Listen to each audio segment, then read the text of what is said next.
About 12 hours ago, Riot released the Split 2 gameplay preview blog post that'll be linked in the description, and in it are some of the biggest changes we've seen come to League in a long time. From item changes to system updates to straight up rune additions and removals, a lot of the community was literally in shock at what Riot's pulled out for us in patch 14.10. So without further ado, let me summarize for you. The sources for today's video are the Riot blog post itself, SpiderAxe on Twitter, and League of Leaks. First up, they announced that upon the removal of mythics, the ADC class was hit the hardest, and thus there are ADC item system changes coming. The biggest and first one is that legendary items that give crit chance will always give 25% instead of 20 now. This will allow, quote, more build flexibility and will also help crit-based builds come online quicker. I'm going to list item changes, additions and removals a bit later in the video. I just wanted to summarize the changes they made first. Firstly, Predator is straight up gone. Riot says the rune wasn't healthy for the game, and things like Singed or Nunu mid running to various lanes off cooldown wasn't a gameplay pattern they wanted to promote,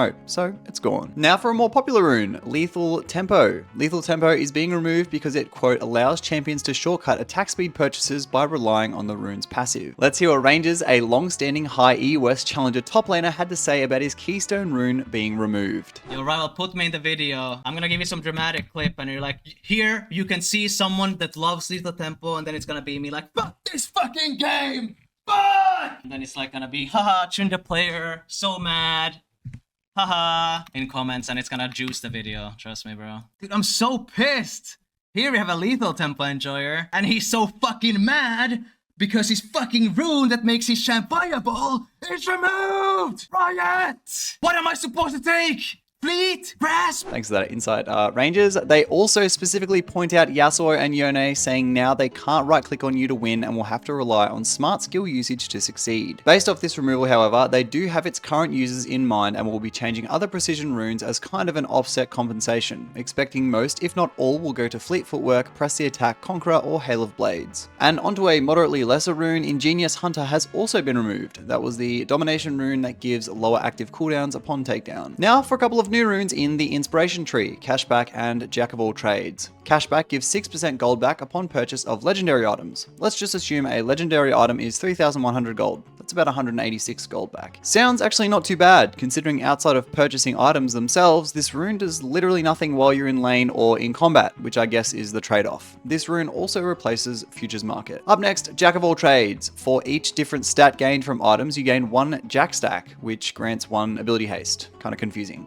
Then for 5 and 10 stacks, you get bonus adaptive force. Now before we move on to Rune Reworks and replacements, if you haven't already subscribed but appreciate the content I make, now is a good time to do so. The first Rune Rework is the Resolve Rune Font of Life. Currently, Font of Life gives a mark to an enemy champion if they're CC'd or immobilized. Upon being autoed, it heals 5 health over 1.75 seconds. Riot didn't like this and said it wasn't a satisfying rune to play with, so now, upon just straight up immobilization with no auto needed, health is restored to you and the lowest health nearby allied champion immediately. Currently, exposing or proccing PTA on an enemy champion lasts for 6 seconds. Riot are changing this to be until leaves combat, but they're also taking away the damage from all sources part of the rune, so it'll only be you that benefits from proccing it, making it better in a 1v1 situation. Next up is Overheal. Overheal is being replaced by a new rune, Absorb Life. And this was one of the most controversial. Absorb Life says killing a target heals you for a small amount, quote. The rune starts at 2 HP and scales to 17 later in the game, which to me sounds pretty insane. Not sure how I'm meant to get a Fleet Footwork, Doran's Shield, second wind, Absorb Life opponent out of lane. Currently, Doran's Blade only heals a couple of HP upon auto in lane, which obviously scales, but taking Absorb Life now is like giving yourself half another Doran's Blade worth of sustain value. With more champions being able to sustain through taking bad trades in lane will lead to less kills, which is just no fun. Up next, Legend Tenacity is being replaced by Legend Haste. As the name suggests, it just gives haste upon takedown, which I also don't know about. I think there's already a lot of haste in the game, and while Legend Tenacity was probably a bit OP, so is being CC'd for 5 seconds. And also, as a footnote, this is basic ability haste, so your ultimate doesn't get lowered, only your basic cooldowns. Cutdown also doesn't quite see enough meaningful play into tanks, so Riot added a new effect, 8% extra damage into champs who have more than 60% max HP. And lastly, Auberon did touch on Spellbook, saying they kinda want to remove it, but they have been tinkering it with some ideas that they'll revisit later. Now, for the items that I promised earlier. Let's start with removals. The component item, Kerchi's Shard, sorry if I pronounce that wrong, and Storm Razor are both being straight up deleted. Moby's is also gone, but it is replaced by Symbiotic Souls. Symbiotic Souls gives 10 less base movement speed than regular tier 2 boots, but after 150,000 units of distance traveled grants an additional 45 movement speed when out of combat. It also empowers your recall, I'm not sure what that means, and it is cheaper than most tier 2 boots at 900 gold. For the distance thing, the only actual reliable measure of distance is Teemo.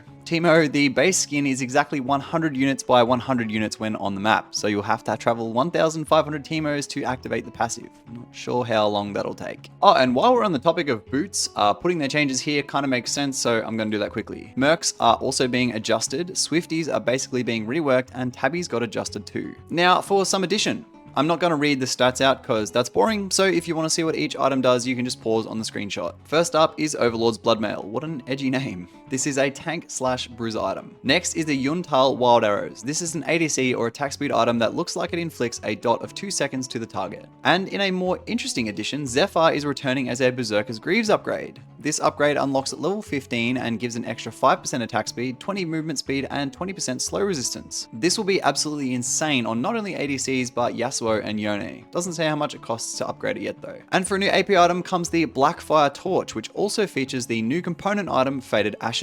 For another ADC item, Navori Quick Blades is being replaced by Navori Flicker Blades. Flicker Blades is 700 gold cheaper, but gives 25% less attack speed, no ability haste, 5% more critical strike chance, in alignment with the new crit changes, and 7% movement speed. It still gives the basic attack cooldown reduction, but by 15% now instead of 12%. And for another component item, we have Scout Slingshot. This replaces Kerchi's Shard and builds into Runan, Static Shiv, and Rapid Fire Cannon. Now for some summoner spell changes. Barrier is getting buffed, Exhaust is being adjusted, and Ghost is being nerfed. Thank God. So sick of seeing like 6 ghosts in my game every game. Alongside all these changes, a lot of items had number changes, but I'll just leave Spider Axe's thread in the description so you can read it all if you're interested in the boring number stuff. So yeah, looks like we've got a completely meta shifting patch approaching, and I kinda like most of these changes. I still think movement speed overall is a pretty big issue, which they didn't really address. If anything, they kind of buffed it with the addition of Zephyr and other systems, but I always welcome changes as big as these. Please, as always, let me know what you guys think of all the changes below in the comments, and I'll see you guys in the next video. Bye!